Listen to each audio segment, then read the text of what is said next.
오늘 이 시간 우리에게 주시는 하나님의 말씀은 신약성경 마태복음 25장 31절에서 40절까지의 말씀입니다. 저와 한 절씩 교독하겠습니다. 인자가 자기 영광으로 모든 천사와 함께 올 때에 자기 영광의 보좌에 앉으리니 모든 민족을 그 앞에 모으고 각각 구분하기를 목자가 양과 염소를 구분하는 것 같이 하여 양은 그 오른편에 염소는 왼편에 두리라. 그때에 임금이 그 오른편에 있는 자들에게 이르시되 내 아버지께 복받을 자들이여 나와 창세로부터 너희를 위하여 예비된 나라를 상속받으라. 내가 줄일 때에 너희가 먹을 것을 주었고 목마를 때 마시게 하였고 나그네 되었을 때에 영접하였고 헐벗었을 때에 옷을 입혔고 병들었을 때에 돌보았고 옥에 갇혔을 때에 와서 보았느니라. 이에 의인들이 대답하여 이르되 주여 우리가 어느 때에 주께서 줄이신 것을 보고 음식을 대접하였으며 목마르신 것을 보고 마시게 하였나이까. 어느 때에 나그네 되신 것을 보고 영접하였으며 헐벗으신 것을 보고 옷 입혔나이까. 어느 때 병드신 것이나 옥에 갇히신 것을 보고 가서 배웠나이까 하리니 임금이 대답하여 이르시되 내가 진실로 너희에게 이르노니 너희가 여기 내 형제 중에 지극히 작은 자 하나에게 한 것이 곧 내게 한 것이니라 하시고. 아멘. 복되고 거룩한 주일 3부 예배 나오신 여러분 모두에게 하나님의 은혜와 축복이 함께 하시기를 간절히 바랍니다. 우리 앞뒤좌우 보시면서 반갑게 인사 나누시겠습니다. 주님의 은혜가 함께 하시기 바랍니다.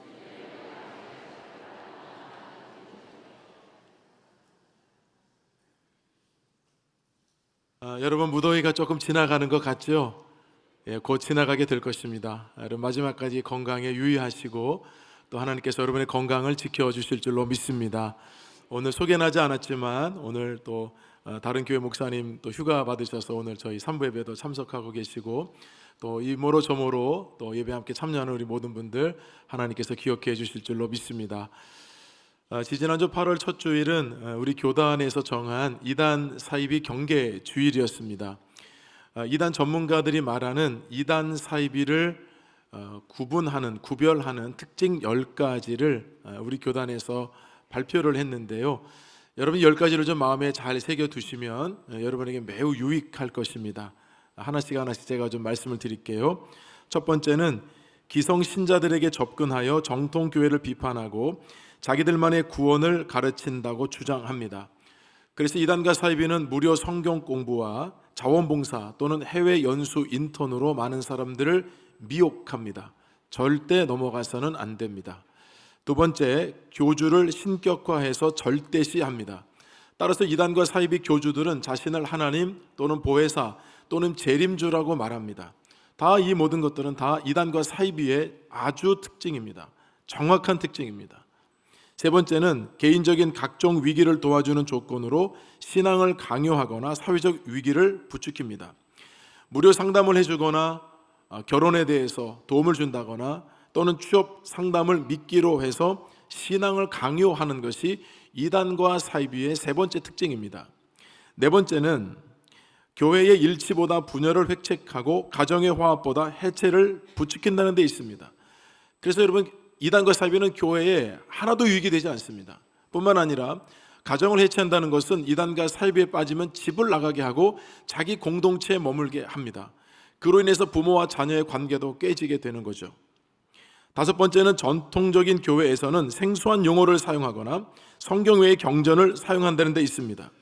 교주가 말한 것을 책으로 만들어서 그것을 가르친다든지 하나님의 말씀인 성경의 이 권위 위에 그 교주의 계시를 훨씬 더 높은 권위에 두기 때문에 이것은 당연히 이단과 사이비입니다.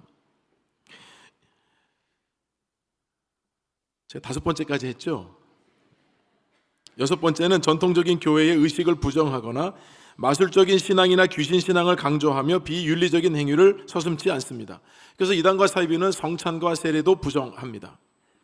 일곱 번째, 예배와 교리와 제도의 일부는 비밀로 하거나 신앙의 단계나 등급에 따라 집회 참석을 제한합니다. 그래서 여러분 그들의 예배나 교리 같은 경우는 공개하지 않는 경우가 많이 있습니다. 말도 안 되고 터무니없는 것이니까요. 그 공동체 안에서만 세뇌를 계속해서 시키기 때문입니다. 그리고 성도들 간의 계급을 두어서 어느 정도 훈련받으면 어느 단계 참여하고 또 훈련받으면 어느 단계 참여하고, 여러분 이렇게 교회 안에서 계급으로 나눠서 이렇게 성도들을 집회 참석을 제한하는 경우는 다 이단과 사이비가 하는 짓입니다. 여덟 번째는 신앙의 비본질적인 문제를 본질적인 문제로 절대화시키는 경향이 다분합니다. 아홉 번째는 재정 운영이 불투명하며 교인의 헌금을 사업에 투자합니다. 헌금은 그런 용도가 아니죠. 근데 여러분 이단들이 가만히 보면 건물을 많이 삽니다. 왜냐하면 교인들이 내는 헌금을 가지고 다 투자해서 돈을 벌기 때문입니다. 마지막 열 번째는 조직 운영이 비민주적이며 공개된 법과 제도를 통한 자체 검증 절차 자체가 없습니다. 검증하지 않습니다. 교인들이 헌금한 거, 헌물한 거 다 어떻게 쓰였는지 전혀 알지 못합니다. 여러분 이 10가지를 여러분 안다면 나는 절대 이단과 사업이 빠지지 않겠지, 여러분 절대 그렇게 생각해서도 안 되고요. 10가지를 마음에 두실 뿐만 아니라 혹시라도 이단과 사이비를 구분하지 못하는 분들이 있다면 이렇게 가르쳐 주셔야 하고, 여러분 자녀와 가족들이 절대 이단과 사이비에 빠지지 않도록 여러분 이 10가지를 꼭 마음에 두셔야 합니다. 오랜 여러분 교회 전통 시간 가운데 이 이단과 사이비는 항상 성경 말씀을 가지고 심판과 종말에 대해서 왜곡되이 가르쳤습니다. 진리의 말씀을 왜곡하고 잘못된 종말론으로 미혹을 해서 사람들을 거짓된 두려움에 빠지게 합니다. 요즘 말로 말하면 가스라이팅을 한다고 하죠. 여러분 가스라이팅이라는 말이 타인을 위한다는 명목으로 심리나 상황을 조작해서 그 사람을 통제하고 강제적으로 조종하는 것, 그게 가스라이팅입니다. 이단과 사이비는 가스라이팅을 굉장히 잘합니다. 근데 빠지면 빠져나오기가 쉽지가 않습니다. 결국 그 교주만을 배불리하고 성도들을 이용해서 교세를 확장하는 도구로만 사용하는 악한 집단이 바로 이단과 사이비입니다. 따라서 여러분 건강한 교회에서 진리의 말씀을 듣고 진리의 말씀 안에서 또 거하고 영적인 풍성한 여러분 그런 삶을 사는 것은 복 중에 복인 줄로 믿습니다. 그런 의미에서 여러분 오늘날 우리가 이 마지막 때를 살아간다고 하죠. 이 마지막 때를 살아갈 때에 무엇을 준비하며 살아가야 하는지에 대한 말씀을 오늘 말씀을 통해 교훈을 얻고자 합니다. 이 말씀이 우리 가운데 시기적이는 알 수가 없습니다. 왜냐하면 우리가 개인적인 종말을 맞는 것을 우리는 언제인지 알지 못하고요, 또 주님이 언제 이 땅에 재림하실지는 정확하게 알지 못합니다. 그러나 우리가 주님 앞에 설 때까지는 반드시 준비하며 살아야 하는 말씀으로 오늘 이 말씀을 주셨기 때문에 여러분 이 말씀을 여러분 마음판에 오늘 깊이 새기시고 또 하나님의 음성을 통해서 여러분의 신앙적인 삶에 큰 영적인 유익이 있기를 간절히 소망합니다.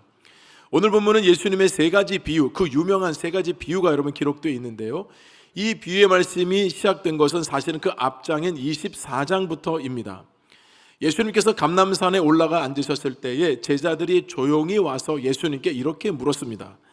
주께서 임하심과 세상 끝에는 무슨 징조가 있는 것입니까? 예수님께서는 마지막 때에 일어나게 되는 징조에 대해서 아주 자세하게 설명을 해 주셨습니다. 그러면서 24장 끝부분에는 무화과 나무의 교훈을 배우라 라고 말씀하시면서 너희가 가지가 연하여지고 그로 인해서 잎사귀가 돋게 되면 여름이 가까이 오는 것을 알게 되지 않느냐, 이처럼 너희도 이와 같은 일을 보게 되거든 인자가 너희 문 앞에 온 것을 너희가 알아야 한다라고 말씀하셨습니다. 두 사람이 밭을 갈다가 한 사람은 데려감을 당하고 한 사람은 버려둠을 당할 것이라 말씀하셨습니다. 맷돌을 갈고 있는 두 여인 중에 한 사람은 데려감을 당하고 한 사람은 버려둠을 당할 것이라 말씀하셨습니다.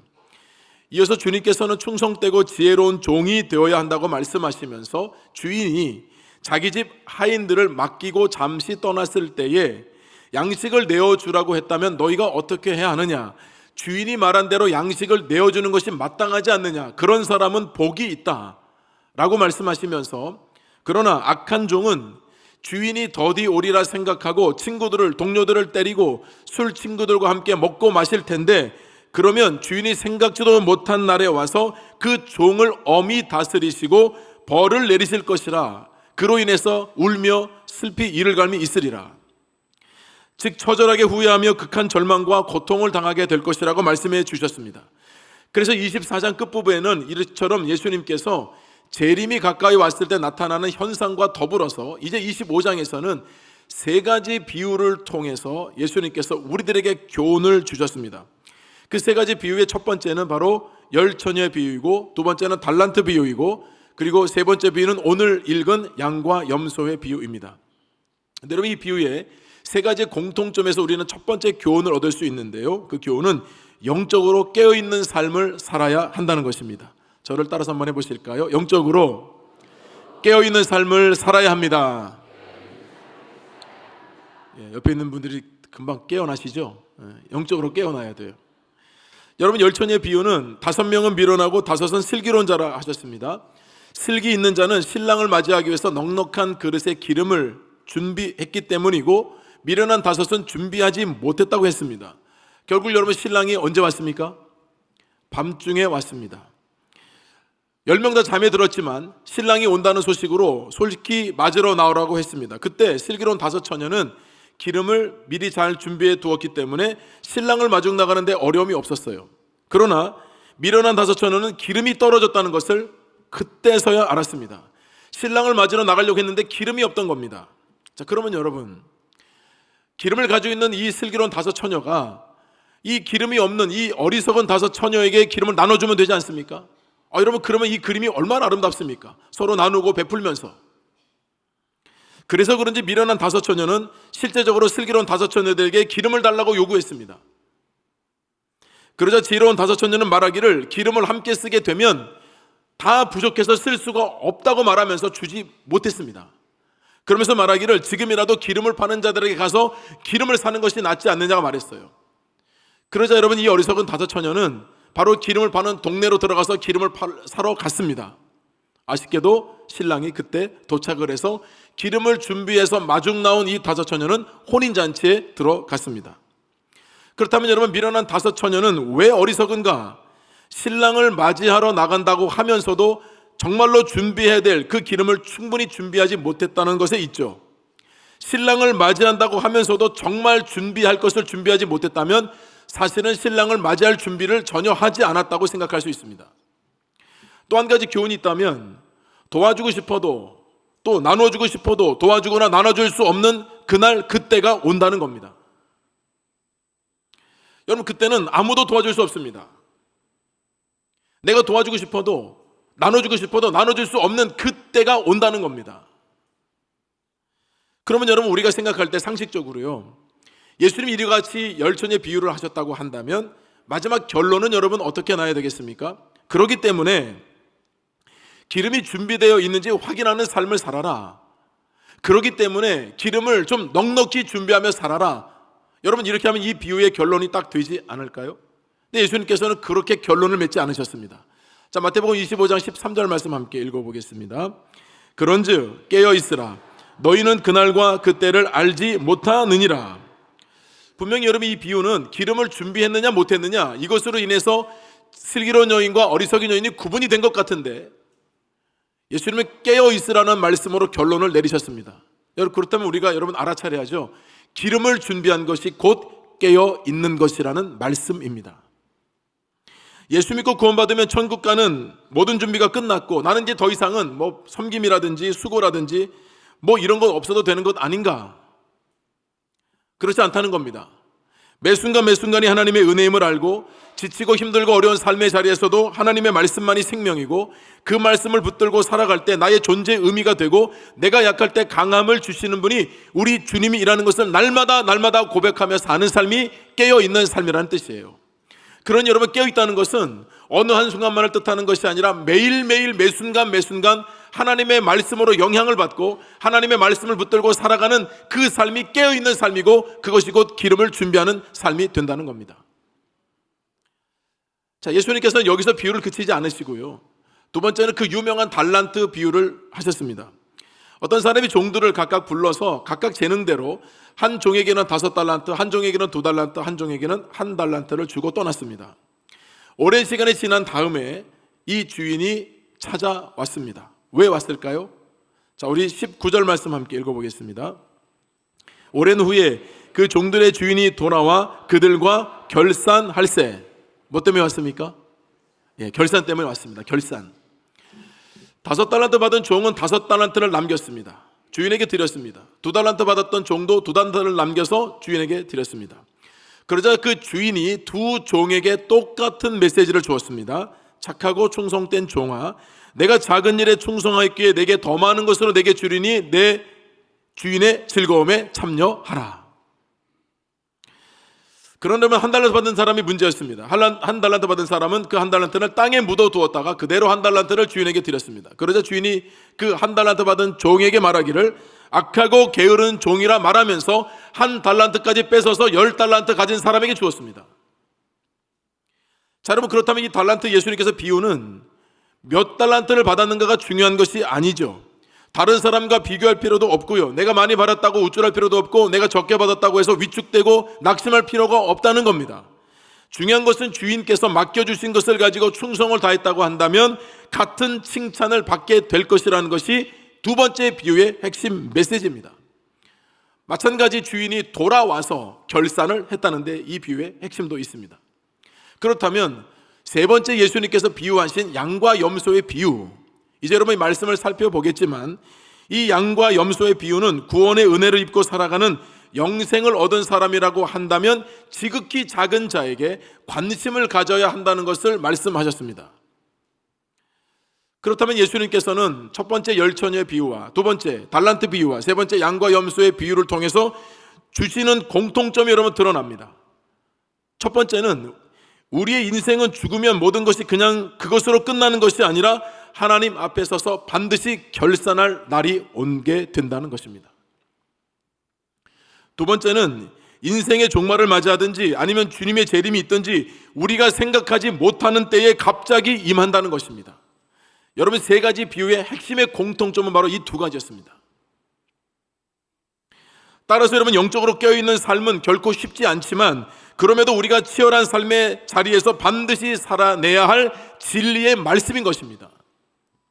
제가 여러분들에게 이 말씀을 전하면서 우리 사랑하는 목민의 성도 여러분 영적으로 깨어있기를 주님의 이름으로 축원합니다. 다시 할게요, 여러분. 영적으로 깨어있기를 주님의 이름으로 축원합니다. 예, 여러분 이렇게 아멘 하시는데 아멘을 한다고 해서 사실은 여러분들의 삶이 보장되는 건 아니죠. 영적으로 깨어있는 삶 쉽지 않다 말씀드렸어요. 제가 설교적으로 살아가는 것이 매우 영광스럽고 감격스럽고 기쁩니다. 그럼에도 가장 힘든 것은 설교를 준비하기 위해서 매일매일 모든 순간과 상황을 집중해야 한다는 것입니다. TV를 봐도 신문을 봐도 인터넷을 봐도 휴대폰을 들어도 책을 읽어도 영화를 봐도 심지어는 거리를 지나다녀도 온통 머릿속에는 설교 생각밖에 없습니다. 하나님의 계시의 말씀을 성도들에게 온전히 전해서 풍성한 꼴을 먹이게 하는 것이 설교자의 사명이기 때문입니다. 그러려면 저를 진짜 힘들게 하는 게 뭔지 아십니까?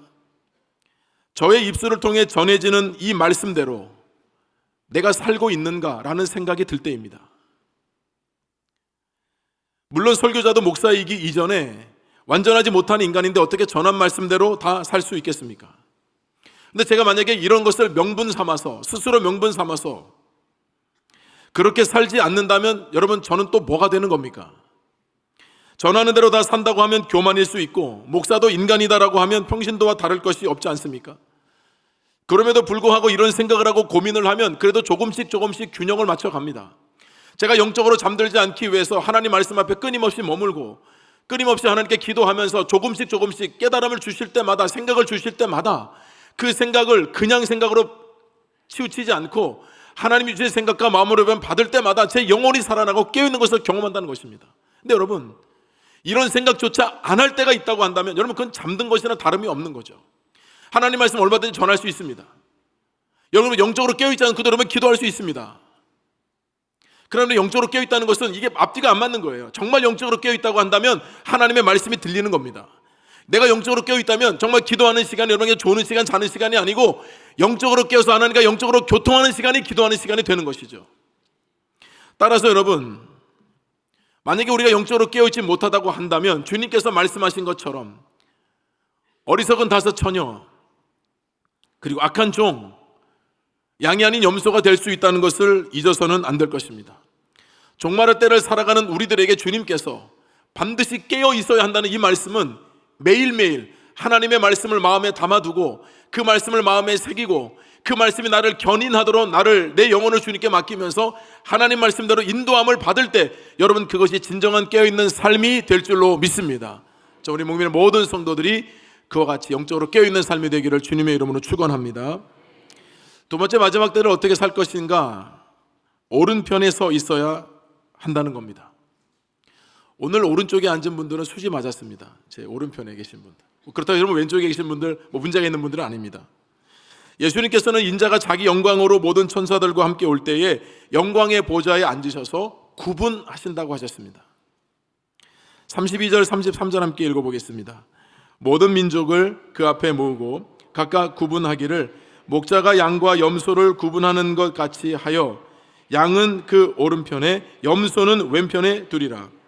자, 보좌에 앉으신 주님, 임금이신 주님께서 구분을 하시는데 양은 오른편에 염소는 왼편에 두신다 하셨습니다. 여러분, 예수님 당시에 팔레스타인 목자들은 양과 염소를 같이 길렀거든요.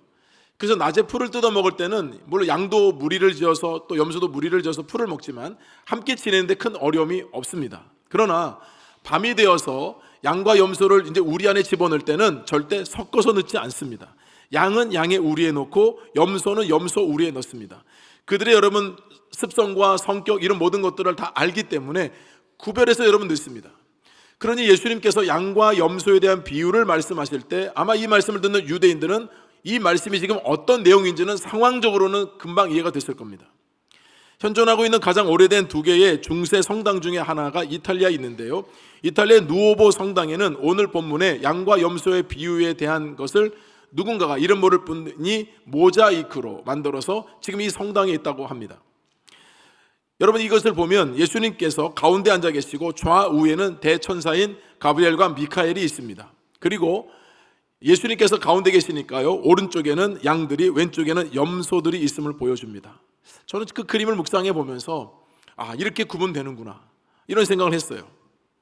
근데 여러분, 이 예수님께서 이 비유의 말씀을 하시면서 이제 양쪽에 아주 충격적인 메시지를 주셨습니다. 먼저는 오른쪽에 있는 자들에게 이렇게 말씀하셨습니다. 내 아버지께 복받을 자들이여 창세로부터 너희를 위하여 예비된 나라를 상속으로 받으라. 하여튼 오늘은 오른쪽에 앉아 계신 분들이 수지를 맞았습니다. 지금 오른편에 서 있는 자들에게 하나님께서 축복하시기를, 하나님께로부터 부여된 복은 과거에서부터 현재까지 그리고 현재를 넘어선 미래까지 하나님의 복은 계속되며 그 복은 현세뿐만 아니라 이제 장차 가게 될 천국까지 이어지는 영원한 상속자가 받을 복이라고 말씀해 주셨다는 겁니다. 아멘이십니까 여러분? 이쪽은 진짜 아멘을 안 하시네요 여러분. 자, 그렇다면 여러분 무슨 이유로 구분을 하셨는지 여러분 그게 궁금하지 않습니까? 아니 이렇게 축복을 하셨는데 현세뿐만 아니라 여러분 내세에서도 이런 축복을 받는다고 하는데 도대체 오른쪽에 있는 사람들은 어떤 사람들입니까? 그 이유를 6가지로 말씀하셨습니다. 자, 우리 35절 36절 읽겠습니다. 내가 줄일 때에 너희가 먹을 것을 주었고 목마를 때에 마시게 하였고 나그네 되었을 때 영접하였고 헐벗었을 때에 옷을 입혔고 병들었을 때에 돌보았고 옥에 갇혔을 때에 와서 보았느니라. 자, 여러분 이와 같은 6가지 이유를 들면서 그렇기 때문에 창세로부터 예비된 상속된 나라를 유업으로 받게 될 것이라 말씀하셨습니다. 근데 여러분 오른쪽에서 이 메시지를 들은 사람들이 그 임금에게 의아하면서 이렇게 물었습니다. 주여, 우리가 어느 때에 주께서 줄이신 것을 보고 음식을 대접하였으며 목마르신 것을 보고 마시게 하였습니까? 어느 때에 나그네 되신 것을 보고 영접하였으며 헐벗은 것을 보고 옷을 입혔습니까? 어느 때에 병든 것이나 옥에 갇힌 것을 보고 가서 배웠습니까? 여러분 지금 이 오른쪽에서 이 메시지를 듣는 사람들이 6가지 때문에 이 오른쪽에 있다고 했더니 언제 우리가 그런 적이 있습니까? 여러분 여기 있는 사람들은 전혀 의식하지 못하고 있습니다. 기억하지 못하고 있다는 뜻입니다. 뭐 기억 상실증에 걸렸을까요? 아니면 그런 행위를 안 했는데 예수님께서 했다라고 그냥 여러분 덮어씌우시는 걸까요? 아닙니다. 오른편에 있던 양들로 구분됐던 사람들은 그 주님의 말씀을 마음에 새기면서 삶으로 살아냈는데 삶으로 살아낸 것조차 모를 정도로 그냥 그렇게 살았다는 것을 예수님이 말씀하고 있는 겁니다. 자, 여러분 임금이 이렇게 말씀하셨어요. 40절 함께 읽어보겠습니다. 임금이 대답하여 이르시되 내가 진실로 너희에게 이르노니 너희가 여기 내 형제 중에 지극히 작은 자 하나에게 한 것이 곧 내게 한 것이니라 하시고, 지극히 작은 자에게 했답니다. 그 사람들은 줄인 자요, 목마른 자요, 나그네 단 자요, 헐벗은 자요, 그리고 병든 자요, 옥에 갇힌 자였습니다. 그들에게 돌보고 그들에게 먹을 것을 주고 그들에게 입혔다고 한다면 그것이 곧 나에게 한 것이라고 임금이신 주님이 말씀하셨다는 겁니다. 그것 때문에, 여러분, 그것 때문에 오른편에 있게 되었고 그것 때문에 영생을 얻게 되었습니다. 반면에 예수님께서는 왼편에 있는 자들에게도 말씀을 선포하셨습니다. 저주를 받은 자들아, 나를 떠나 마귀와 그 사자들을 위하여 예비된 영원한 불에 들어가라. 영벌에 처할 것이다. 섬찟하고 청천벽력 같은 말씀이고 너무나 두려운 말씀이 선포되었습니다. 그리고 앞서 말씀하신 대로 오른편에 있던 사람들에게 말씀하셨던 것처럼 왼편에 있는 사람들에게도 너희들이 왜 왼편에 있게 되어 있는지를 말씀하셨습니다. 내가 줄일 때에 너희가 먹을 것을 주지 아니하였고, 목마를 때에 마시게 하지 아니하였고, 나그네 되었을 때 영접하지 아니하였고, 헐벗을 때에 옷 입히지 아니하였고, 병들었을 때와 옥에 갇혔을 때에 돌보지 아니하였느니라. 그렇다면 여러분, 이 6가지가 구원을 받기 위한 조건이라는 뜻일까요? 만약 여러분 그렇게 이해한다고 한다면, 우리가 6가지를 다 지키지 못했다고 한다면, 여러분 우리가 주님 앞에 섰을 때 아무 말도 할 수 없겠지만, 만약 여러분 5가지는 잘 지켰는데 한 가지만을 여러분 우리가 상황이 미처 발생하지 않아서 여러분 못 지켰다고 한다면 어떻게 되는 것입니까? 또 한 가지 의문은, 그렇다면 6가지를 우리 신앙생활에 있어서 몇 번을 여러분 해야만 심판대 앞에 섰을 때 오른쪽에 설 수 있다는 말씀입니까? 여러분 1년에 6가지를 다 지키면 족할까요? 그러면 심판대 앞에 섰을 때 영생에 문제가 여러분 정말 없게 되는 걸까요? 만약에 예수님께서 이 비유를 구원을 받는 조건의 말씀으로 주셨다고 한다면 여러분 이렇게 끝나서는 안 되죠. 구체적으로 횟수와 장소와 대상자를 정해 주셔야 합니다. 그런데 예수님의 비유 속에는 그런 내용이 말씀이 없다는 것은 구원은 조건으로 얻는 것이 아니라는 것을 말씀하고 있는 겁니다. 여러분, 구원이라고 하는 것은 우리가 어떤 행위를 통해서 얻어지는 것이 아니라 주님께서 우리에게 주시는 구원은 예수 그리스도를 구주로 영접하는 모든 자들에게 주시는 하나님의 선물인 줄로 믿습니다. 따라서 여러분, 우리가 노력해서 얻는 것이 아니고 전적인 주님의 은혜로 주어지는 것이 구원이라는 것입니다. 갑자기 여러분들의 얼굴이 펴졌습니다. 긴장을 하셨는데. 근데 여러분, 이거 안심하라고 주신 말씀이 아닙니다. 오른편으로 구분된다는 것은 단순한 의미가 아니에요. 어떤 분들은 교회를 다니면서 마치 보험에 가입하는 것처럼 착각을 합니다. 여러분들이 생명보험을 들고 여러분들이 실손보험에 가입을 하셨다고 한다면 아마도 여러분들은 원치 않은 앞으로의 사고와 질병을 만났을 때를 대비하기 위해서 들어놓았을 것입니다. 그래서 마치 여러분 교회를 다니는 것도 그와 같이 마치 보험에 드는 것처럼 내가 교회를 그래도 다니면 그래도 천국 티켓은 내가 따놓은 당상이 아닌가라고 생각하는 분들이 있다는 겁니다. 문제는 교회를 다니면서도 삶의 주인이 주님으로 바뀌지 않았고 말씀으로 살지도 않고 하나님 나라에 관심도 없고 많은 사람을 구원하는 일에 무관심하다면 정말 복음이 바꿔놓은 삶이 여러분 맞을까요? 주님의 심판대 앞에서 양과 염소를 구분하실 때 정말 오른편에 서라고 하실까요? 오른편에 서 있게 될 자들은 주님을 구주로 믿고 이 땅을 살아가면서 끝까지 주님의 말씀에 순종하면서 내가 주님께서 말씀하신 6가지 또한도 실천한 줄도 모르고 그저 자신을 드러내지 않으면서 삶을 통해서 여러분 이뤄간 하나님의 사람들이었던 것입니다. 그 사람들이 오른편에 서 있는 것입니다. 여러분, 우리는 뭘 좀 하면 너무 좀 부풀리고 과장을 많이 해요. 뭘 좀 여러분 하면 여러분 그걸 5년, 10년, 20년, 30년 울고 먹어요. 근데 여러분 우리가 하나님 앞에서 하지 않은 것은 하나도 기억하지 못해요. 참 이상하죠 여러분? 우리가 뭔가 하나님 앞에서 뭔가를 했다고 한다면 그렇게 기억력이 좋은데 왜 우리가 하나님 앞에서 하지 못한 것은 기억이 없는 거죠? 우리가 기억하지 못하면 하나님도 기억하지 못하실까요? 혹 생각해 보셨습니까? 우리가 기억하는 것만 하나님도 기억하실까요? 오른편에 선다는 것, 왼편에 선다는 것 중간은 없습니다. 우리 주님께서 이 비유의 말씀을 주시면서 우리가 여러분 오른편에 있어야 되는 것은 당연한 것이지만 이것은 당연한 것이 아니에요. 무엇보다도 주님의 은혜가 있어야 되고요. 그리고 매일매일 영적으로 깨어있는 삶을 통해서 주님 말씀하시는 그 말씀을 내가 율법적으로 여러분 내가 이거 하지 않으면 안 되겠구나, 내가 이거 하지 않으면 뭔가 좀 벌 받는 거 아니야? 여러분 이렇게 두려워서 하는 게 아니고요. 하나님의 말씀에 은혜가 되어서 그 말씀을 내 삶으로 살아내면서 자연스럽게 많은 사람들을 섬기고 나누면서 여러분 그렇게 살아갈 때 그 사람은 자연스럽게 오른편에 서 있게 된다는 말씀입니다. 저는 그런 모든 성도들 되기를 주님의 이름으로 축원합니다. 세 번째, 마지막 때를 어떻게 살 것인가? 지극히 작은 자를 섬겨야 한다고 말씀하셨습니다. 의인들은 우리가 언제 임금께서 말씀하신 6가지를 한 적이 있습니까? 라고 물었을 때, 그렇게 반문했을 때 임금이신 주님께서 하신 말씀을 다시 한번 우리가 되새길 필요가 있겠습니다. 40절 함께 읽겠습니다. 임금이 대답하여 이르시되 내가 진실로 너희에게 이르노니 너희가 여기 내 형제 중에 지극히 작은 자 하나에게 한 것이 곧 내게 한 것이니라 하시고, 여러분 서두에 말씀드렸지만 예수님께서 3가지 비유를 연달아서 말씀하신 이 10처녀와 달란트와 양과 염소의 이 비유에는 공통점이 있다 말씀드렸습니다. 무엇보다도 종말의 때를 살아가는 우리들에게 반드시 우리들은 영적으로 깨어 있어야 하며 반드시 오른편에 서 있어야 하며 깨어있는 성도라고 한다면 깨어있는 삶을 살아야 한다는 것을 주님께서 우리에게 교훈하고 있다는 것입니다. 따라서 깨어있는 삶은 죽지 않고 이 땅에서 영원히 살 것처럼 자신을 위해서 모으고 또 모으면서도 자신에게는 넉넉하면서도 하나님 나라와 타인에게는 인색한 삶은 아닙니다. 깨어있는 거 아닙니다. 깨어있는 삶은 과거의 신앙에 머물러서 나는 할 만큼 했고 그래서 적당히 앞으로도 신앙생활해도 된다고 하는 것은 더더욱 아닙니다. 그건 깨어있는 거 아닙니다. 깨어있는 삶은 자신의 신앙생활은 거울 앞에 서는 것처럼 살펴보지 않고 타인의 눈 속에 있는 티만 보는 것이 아닙니다. 그건 깨어있는 삶이 아닙니다. 영적으로 깨어있는 삶은 언제나 하나님의 말씀이 자신을 향하게 되어 있어요.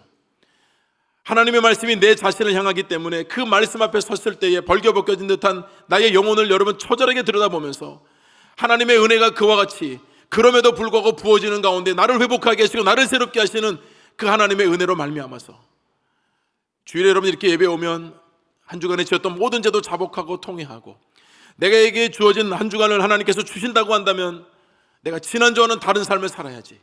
하나님 말씀을 내가 붙들고 정말 영적으로 깨어있는 삶, 주일날 와서 여러분 단 한 번 말씀을 듣는 것이 아니라 매일 매 순간 속에서 기름을 준비하지 못한 이 어리석고 미련한 처녀처럼 사는 것이 아니라 매일매일 하나님 말씀을 붙들고 내가 그 은혜 안에 거는 것을 가장 보람되게 여기면서 사는 삶, 여러분 그런 삶을 살겠다고 결단해야 되지 않겠습니까? 따라서 주님께서 말씀하신 깨어있는 삶이라고 하는 것은 내 안에 주님의 은혜가 머물러서 그 은혜가 강같이 흐르는 삶을 뜻합니다. 하나님의 은혜가 너무나 커서 한 주간 동안도 너무 힘들고 지치고 상하고 많은 어려운 문제들 가운데서도 사람들은 알지 못하지만 내 마음에는 너무 힘든 문제가 있고 아픈 문제가 있고, 여러분 지난주에서 이번 주도 우리 환우들 계속해서 투병 중에 있었습니다. 또 다른 환우들이 생기고 또 다른 환우들이 생기고 또 한 주간도 그분들을 위해서 기도하고 신방하면서 참 우리 교우들이 아픈 이 현장과 삶의 자리에 있다는 것을 저도 뼈저리게 느끼면서 매일매일 하나님의 은혜가 아니면 살 수 없는, 큰 수술을 앞두고서 기도하면서 하나님 정말 고쳐주십시오, 정말 회복시켜 주십시오, 저렇게 하나님께 절박하게 매달리는데 하나님 도와달라고. 결과가 원하는 만큼 나오지 않았을 때 여러분 마음에 낙심이 되죠. 왜냐하면 그 과정을 겪어가야 하니까요. 그럼에도 불구하고 여러분 우리가 깨어있다는 것이 무엇입니까? 그렇다고 해서 하나님을 안 믿는 것이 아니고 하나님 의지하지 않는 것이 아니고, 그럼에도 불구하고 다시 하나님께 납작 엎드려서 하나님의 도움을 구할 때 하나님께서 마음도 어루만져 주시고 하나님께서 위로도 주시면서 다시 우리를 영적으로 깨워서 세워주시지 않겠는가? 연약한 자, 목마른 자, 병든 자, 여러분 깨어있을 때만 우리 눈에 들어오게 됩니다. 여러분 생각해 보세요. 교회가 지극히 작은 자, 즉 줄이고 목마르고 나그네 되고 헐벗고 병들고 옥에 갇힌 자를 여러분 세상에서 돌보지 않고 마시게 하지 않았지만 교회가 돌보고 마시게 하고 먹을 것을 주고 입혔다고 한다면 여러분 세상이 그 교회를 여러분 어떻게 보겠습니까? 정말 깨어있는 교회요, 살아있는 교회요, 주님의 능력이 나타나는 교회로 여러분 인정하지 않겠습니까? 교회는 지극히 작은 자를 돌보고 섬기는 곳이어야 합니다. 모든 성도들 또한도 주님 말씀하신 대로 지극히 작은 자를 마음에 두고 이것이 종말의 때를 살아가는 나에게 주시는 메시지로 받아들여서 그런 자를 돌봐야 합니다. 여러분, 저와 여러분들은 장례를 맞닥뜨리게 되죠. 제가 부임하고 지금 8년 동안에 장례를 몇 건을 했는지 이번 주 중에 좀 통계를 한번 내보았습니다. 정말 많은 장례가 있었습니다. 뜻하지 않고 계획하지 않은 장례도 상당히 많이 있었습니다.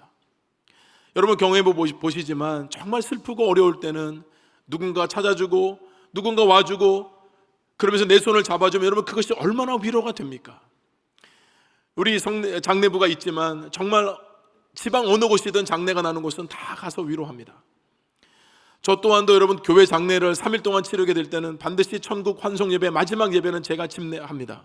직분자가 아니다 하더라도 성도라 할지라도 그분이 우리 목민교회 가족이기 때문에 제가 장례 마지막 가서 집례를 하는 것입니다.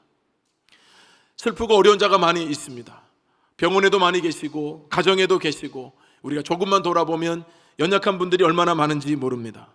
주님께서 종말의 때를 살아가는 우리들의 마음과 삶 속에 그들을 위한 배려가 있어야 하는데, 그들을 위한 사랑이 있어야 하는데, 주님께서 근사한 모습으로 우리가 알아차리게 나타나는 것이 아니라 주님께서는 여전히 줄인 자의 모습으로, 여전히 목마른 자와 나그네 된 자와 헐벗고 병들고 옥에 갇힌 자의 모습으로 주님이 나타나신다고 하셨는데, 우리는 무시하고 우리는 때로는 아는 척하지 않고, 여러분 지나면서 우리 주님의 그 기다림을 여러분 우리가 외면한 적이 얼마나 많았는지 정말로 말씀 속에서 반성이 많이 되었습니다. 사랑하는 여러분, 오늘 이 말씀을 마음에 새기면서 정말 저와 여러분이 매 순간 영적으로 깨어있기를 주님의 이름으로 축원합니다. 주님 말씀하신 대로 6가지만이 아니라 그 말씀을 묵상하고 삶으로 살아내는 데 있어서 꼭 내가 이것을 해야 한다는 율법적인 조항이 아니라 하나님의 은혜가 너무 커서 그 은혜를 흘려보내는 것만으로도 좋겠어 흘려보내면서 하나님의 은혜를 누리고 약한 자를 돌보면서 하나님의 위로를 나도 경험하면서 내가 언제 주님을 돌봤습니까? 할 정도로 그곳에 주님이 계셨고 그 주님의 눈물이 있는 곳에 우리가 함께 있으므로 우리 주님이 기뻐하시고 따라서 그를 통해 하나님 나라와 영광이 나타나기를 간절히 소망합니다. 저는 우리 교회와 우리 모든 성도들을 통해서 마지막 때를 살아가는 우리들만이 아니라 아직 방향을 찾지 못하고 분간하지 못하는 수많은 사람들에게 이 생명의 말씀이 진리를 찾게 되고 구원의 방주에 승선하게 되고 영원한 구원, 영생을 얻게 되는 축복이 있기를 간절히 소망합니다.